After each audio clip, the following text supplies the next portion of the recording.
Ladies and gentlemen, boys and girls, welcome to the Hyperion Hub, your meeting place for all things Disney. Now your hosts.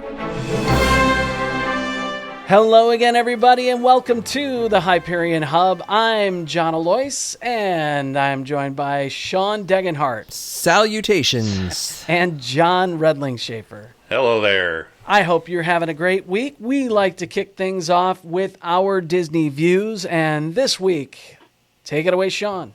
Yeah, well, the internet was all abuzz with the announcement about the retheming of the Polynesian resort to Moana. I read a lot of comments. Most people were very passionate about their feelings. There were those that were so excited because they love Moana. Their kids love Moana. It's exactly what it needed. And then there was the argument of, you're tearing away old Disney World and you're ruining everything. And, lots of people not very happy. Iger has kind of been known as the IP guy. So any place you can insert Disney property into, the resorts or parks, go ahead and do it. I wasn't quite sure what to think. We've never stayed at the Polynesian, visited the lobby before and walked around, sat outside and outside of Seven Seas Lagoon. And it was beautiful. We loved it. Definitely a dated kind of feel. Feels like you're maybe in the Brady Bunch Hawaii episode with the 70s kind of theme. We loved it. Some of the pictures I've seen, they've just recently posted with some color samples and maybe a little corner of a hallway where they show you kind of what they're doing. It's not all that bad. Doesn't bother me that much. Things like, the tattoo patterns on Maui's chest, kind of in some of the floral print patterns in the carpet. The sconces have that kind of tattoo design, warmer wood tones. So it'll be interesting to see what they do with it. Nobody's going to be perfectly happy with it, no matter how much or how little they do. So it'll be interesting to see what they end up with. Okay. I think you've struck a nerve. I'm not one of these people who likes to complain too much about any changes that Disney makes. I'm all for moving forward, moving the needle. But, well, why? Are they really going to get that much more attention at the Polynesian Village by adding this? I just don't see the reason for it. It's always a packed resort. It is my favorite resort, and I just don't understand the purpose, to be honest. One of the things I read said it's already practically a Lilo and Stitch resort. With the touches that have been added. Yeah, there's touches here and there. If it's going to be that subtle, I'm completely okay with it. I just don't like making changes for the purpose of making changes. I think that's a good point. I mean, Ohana is a character meal at some point, the restaurant there where Lilo and Stitch do come. I think you're right that sometimes it seems like it's for the sake of doing it. Over at the Grand Floridian, there's now a Beauty and the Beast bar. Why? I don't understand. And I guess you can certainly argue the Pacific theme, and Moana fits there. I'm sure there are certain Norwegians a little upset that Maelstrom disappeared at Epcot because there was a place called Arendelle developed, So at least I guess there's arguable connections there. But I get that. Fair. You get it, but then at the same time, I think your point of doing it for the sake of doing it, absent... how many young families are going to go book at the Polynesian? The Polynesian is traditionally a more expensive hotel, right? You're going to see the younger families when we were starting out and we did decide to go, we were at the value resorts, right? We weren't at the Polynesian. And so now you're going to have an influx of a bunch of young families just wanting to look around for Moana stuff. And that's fine, but I'm just saying I don't know if I necessarily fall on one side or the other of this. I want to see what it looks like. But for the sake of doing it, just doesn't seem appropriate. Again, if it's subtle, I'm fine with it. I just don't understand, and maybe that's just crotchety me coming out. Absolutely is. But it is a wonderful place. I love just hanging out up there. Upstairs at the Grand Ceremonial House. Everything about that place. Again, I said it recently. Just screams vacation to me. I don't remember going out to the beach when that was available. I was there in 1978, the last time that was an option. So that some of that is kind of removed. But we've rented boats from there. I do take advantage of all that resort has to offer. Whatever. They're going to do it whether I want.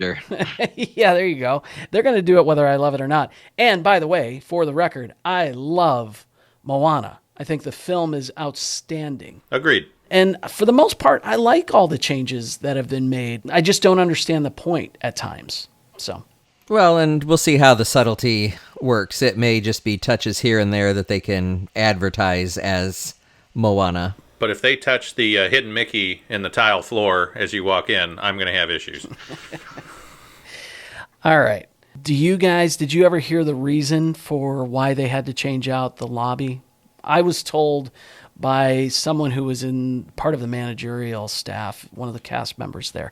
Apparently, the glass from above did not have proper UV filters included, and they could have changed out the glass, but all of the plants would have eventually died.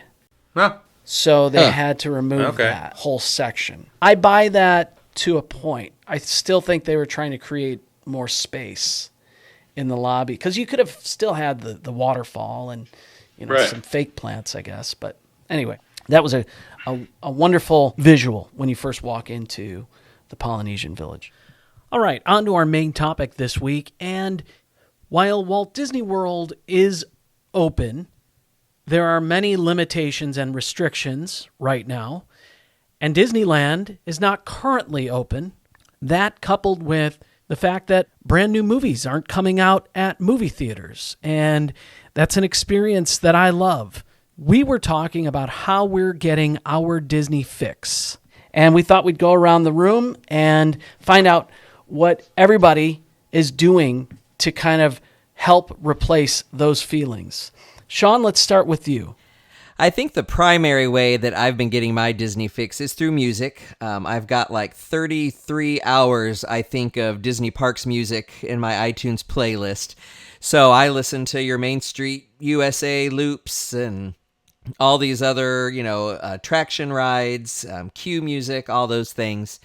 So that's been great. I actually told you guys the other day that Main Street Electrical Parade started up in the car, and I actually teared up a little bit. Just thinking about the excitement and the energy when you're sitting on Main Street and the lights go out and you hear that synthesizer music, ladies and gentlemen, boys and girls, all that. So that was great. Also been reading a lot of press releases, just interested in how they've been handling this pandemic and what they've been going through, decisions they're making, factors that influence the decisions they've made. So it's been interesting keeping up, kind of growing with them through this, seeing how they're handling it. I've actually been listening to other podcasts. I won't mention any names, but it's been great hearing input from folks that are there on the ground, seeing changes that are still happening during the pandemic, construction changes that might have still been going on. Catching up with books, too. I've got a lot of Disney history books that I've got, sitting at my bedside that haven't been able to get into yet. But, reading some of them has been great. A lot of YouTube ride videos and videos of fireworks and shows. The girls love doing that. And I will say I've been buying a lot more Funko Pop bobbleheads. So that's been helping a lot too as the new Disney bobblehead lines come out. I had to go check and see how much park music I have. And I have 2.4 days worth. So I'm happy that I can just let that play as well. John, how about you? Well, I can't deny that we have perhaps been on Shop Disney way too much ourselves. Just getting the taste of the merchandise, it's hard. Actually, if you go onto Facebook and other social media, you can find folks that live in Florida with the parks now open. They used to do this before the temporary closure. You can ask them to go buy things for you for a small fee and then have it shipped to you if you really want to feel like you're buying your money's worth down there in Florida or elsewhere. In terms of what we've been doing, reliving a lot of our past vacations. I don't know if you guys do this, but when we get home, I can't take credit for it. It's my wife, Stephanie, who will do books on Shutterfly. She'll create the books from all of our photos, not all of them, it'd be impossible, or it'd be a 500-page book, but looking through them, or creating books from those last few trips that we took where we haven't had time because life was still moving full speed. And now that we've had some time, she's enjoyed playing catch up and reminiscing about those special times that we had. What am I personally doing? I'm relishing, selfishly I suppose to a degree, the planning of our next vacation. May not happen, but we're trying to plan a trip later on when, honestly, these calendar months that we face for the next 6 to 12 months are pretty uncertain. I can tell you that there are going to be gaps where we'd never have had gaps before as a family because of sports, because of music, and we have found maybe some openings to go to Florida, to South Carolina. And so we've started. So planning is not the same. It used to be, think about your meals 180 days out, your fast passes 60 days out. Now there are a few nuanced rules about that, 60 days before for dining reservations and things like that. But it's just the taste of getting to do that idea of planning a trip again that has been very, very fulfilling as we face, well, quite honestly, an uncertain future. You know, those are all wonderful. And I wish maybe if I had a trip that we had planned, I could kind of share and relish that. The absolute truth for me is, how am I getting my Disney fix? Nothing's changed for me. I'm doing everything that I typically do. You know, I think I would love to be able to sit down and just kind of plan something out.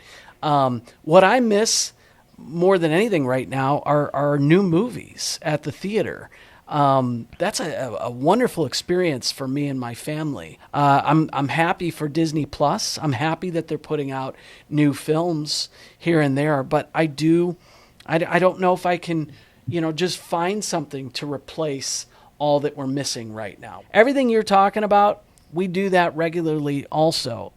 When we get back from trips, I like to put together music videos, and those are all on YouTube. So they're in a playlist. I can put those on in any room, and watch them on TV. I think we all kind of want things to get back to the way they were, and we're just going to have to continue to be patient. But I am watching a lot of Disney stuff, a lot of videos from Vimeo and YouTube, and a lot of older movies. And like I said, I'm glad that Disney Plus is putting out new things as well. So those are the things I'm missing, and hopefully, in the not too distant future, we can get back to what we really love and dive into it. One way that I'm able to overcome my need, my want for Disney things, is this podcast, is doing this with you guys every week. So I get to live that part of it out and do more research and learn from other guests. And I've truly enjoyed that portion of it. Sean, it sounds like John has just offered to take us to various resorts and do this as a road trip. Do we want to start with Shanghai, or where do you want to go? I would love to do that. That sounds wonderful. Let's start a GoFundMe campaign right now, and let's the three of us jump into some sort of vehicle and drive to Shanghai. How does that sound? Well, we'll get a certain distance, and then it could get problematic. We've been very fortunate over the years to connect with certain cast members, whether it be at the parks or the various resorts. And thanks to social media, we have been able to stay in touch to not only see what they're doing at the parks, but see how they're doing. And some are still on furlough. Some have gone back to work, but their hours aren't what they used to be. And it has been hopefully therapeutic for them, as it has been for us, just as in a way, I feel like they're extended family members. I think of two in particular that we try to stay in touch with, and we get together every time we go down to Disney World. They even put our kids' pictures on their refrigerator. That's how close we've gotten to them over the years. And so I would send out my best to those folks who really mean something to us, and their communication during this time, even though we're separated by miles, doesn't mean that we haven't been able to check in on them. And even if they use us as a sounding board for whatever they're going through, I feel like that's the least we can do. That's wonderful. Hey, you were talking about the pictures and looking at, the picture books from past trips. And even still, it's been 2.5 years since we took a last family trip. And frequently our 4-year-old and 7-year-old, if I'm just sitting on the couch, they'll just jump in my lap and say, let's look at Disney pictures.